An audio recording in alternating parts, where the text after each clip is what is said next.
On April 6, 1968, Elvis Presley walked into the Flamingo Hotel in Las Vegas to watch Tom Jones perform.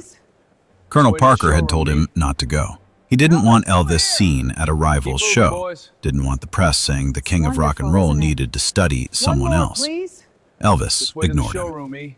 He took a ringside table with Priscilla and the Memphis Boys and watched the entire show. When it was over, he went backstage.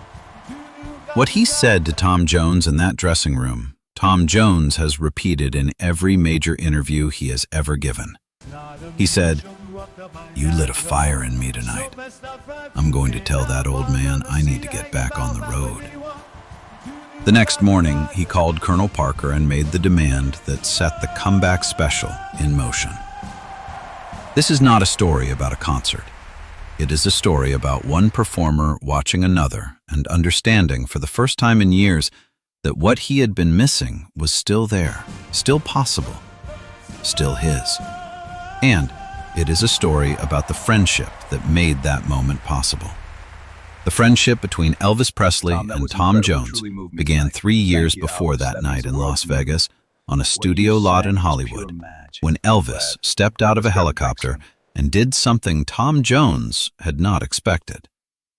He walked toward him, singing Tom's own song back to him. And from that moment, according to Tom Jones, they were friends until the day Elvis died. To understand what that friendship meant, you have to understand what 1968 meant for Elvis Presley. He had not performed live since 1960, 8 years. In that time, he had made 31 movies, films he described in private as increasingly beneath him, films he made because Colonel Parker had built a business model around them, and Elvis did not know how to fight the Colonel. The music scene had moved on entirely. The Beatles had arrived, Motown had arrived, Bob Dylan had arrived. The question that Elvis's people discussed among themselves, and that Elvis lay awake thinking about, was whether there was still a place in that world for him. Tom Jones had arrived in that same world in 1965 and had become one of the very few solo performers successfully filling Las Vegas showrooms at a time when groups dominated everything. He was doing what Elvis had done in the mid-50s, commanding a stage alone, without a band behind him carrying the weight, without the safety net of a group dynamic. He was proof that it was still possible. Elvis knew it. That is why he went to the Flamingo. If this is the kind of story you come to this channel for, the private moment underneath the public record, please subscribe. There are more of these. We are committed to telling them properly. Tom Jones grew up in Pontypridd, Wales, in a house where Elvis Presley's records came through a tinny transistor radio on the kitchen dresser. He has described the first time he heard Heartbreak Hotel, the specific shock of hearing a white man sing with that particular authority, as one of the moments that changed the direction of his life. He spent years in pubs around South Wales singing Elvis covers. He was trying to become, in some form, what Elvis already was. He became a star in 1965 with It's Not Unusual. And then, before he had fully processed what fame was, he received a message from Paramount Studios in Hollywood. Elvis Presley was filming there and would like to meet him. Tom Jones has told this story on television many times. He arrived at the studio not knowing what to expect. Elvis came out of a helicopter and started walking toward him. And as he walked, he was singing. He was singing Tom's own song, With These Hands, back at him, note for note, the words right, the phrasing right, everything right. Elvis, you're singing nice. Tom Jones said, "It's a beautiful song, Tom. You "My should be God, proud." if the boys back home could see me now." Oh man, that's Elvis rich. I said can't something believe else you that thought day that. that Tom I know, Jones has but you never get it, right? forgotten. It's the same for me. He said, Exactly, we're not so different. Not "When at I all. heard What's New Pussycat, I thought it was a black fella singing it."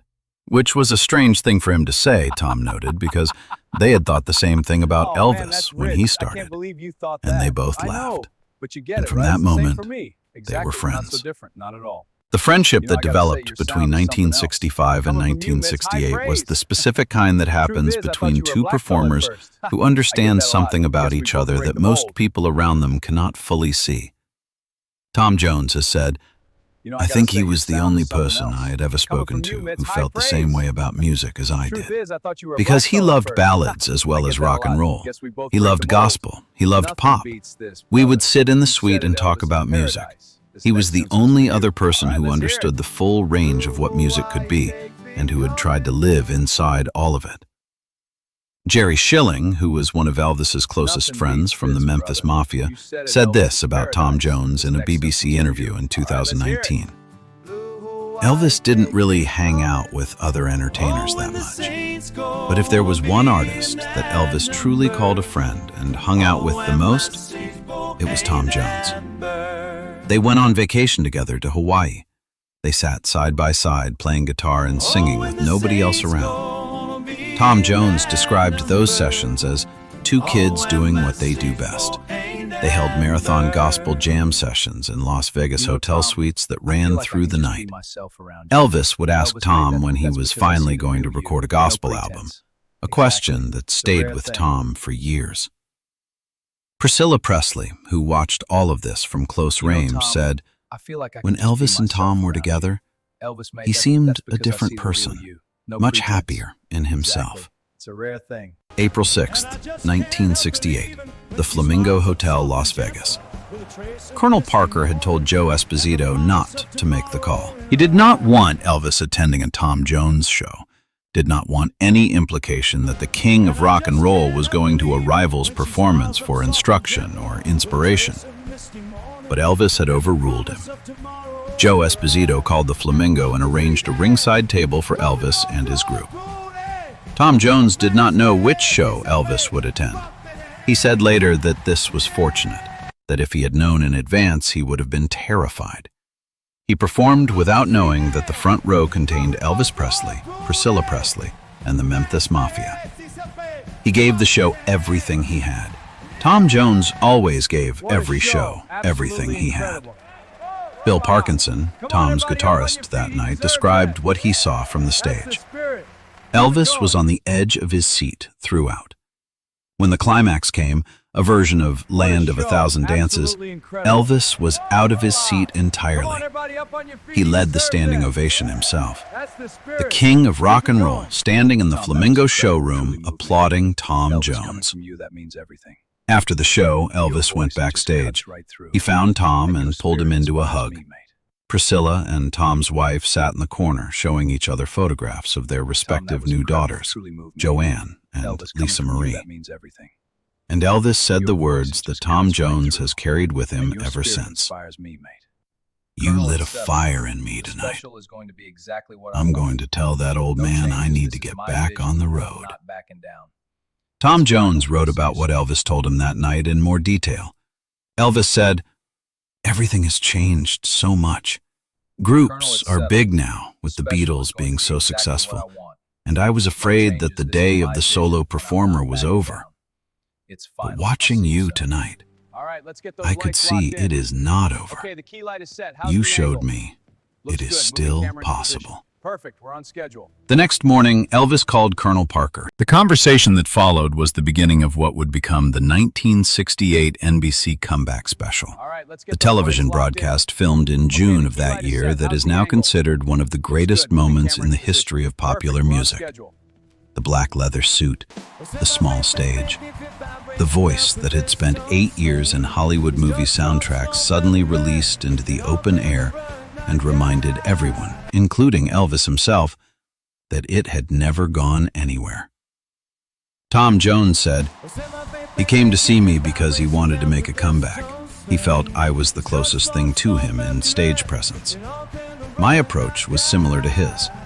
He wanted to see how I handled Vegas, and then it gave him the confidence to do it himself."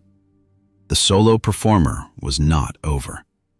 Elvis went back and proved it. And the night he decided to prove it was a night in April of 1968 when a boy from Pontypridd, Wales, who had grown up singing Elvis covers in pubs, showed the king what was still possible. The friendship continued through the Las Vegas years, the years when Elvis performed at the International and then the Hilton, the years when Tom performed at Caesar's Palace and they attended each other's shows and introduced each other from the stage. In August of 1974, Elvis gave Tom Jones one of the most generous public introductions in the history of Las Vegas entertainment. He said from the stage, "There's somebody in the audience I'd like you to meet. To me, he's my favorite singer. He's one of the greatest performers I've ever seen and the greatest voice. Tom Jones. He's too much. Tom, you open at Caesar's Palace tomorrow night, right? Folks, if you get the chance, go over and see him. He's really something." This from a man who almost never promoted other performers from his stage. This from Elvis Presley, who could have treated Tom Jones as a competitor and chose instead to treat him as a friend worth telling 17,000 people about. Tom Jones and Elvis Presley were friends until the day Elvis died in August of 1977. Tom has spoken about that loss in interviews across the decades, with a specific kind of grief that belongs to people who understood something about each other that the rest of the world could only partially see. He was the only person, Tom said, who felt the same way about music as I did. A boy from Wales who grew up singing Elvis covers into a tape recorder. A boy from Tupelo who heard him and thought he was black. A conversation on a studio lot about what it means to find someone who hears the music the same way you do. And one night in Las Vegas, when watching a friend perform, reminded a man that he still had something to say. If this is the kind of Elvis history you want to keep watching, subscribe to the channel. There are more moments, more people, and more untold stories still to document. And if Tom Jones or Elvis has meant something to you, a song, a performance, a moment that stayed with you, drop it in the comments. This community was built for exactly that conversation.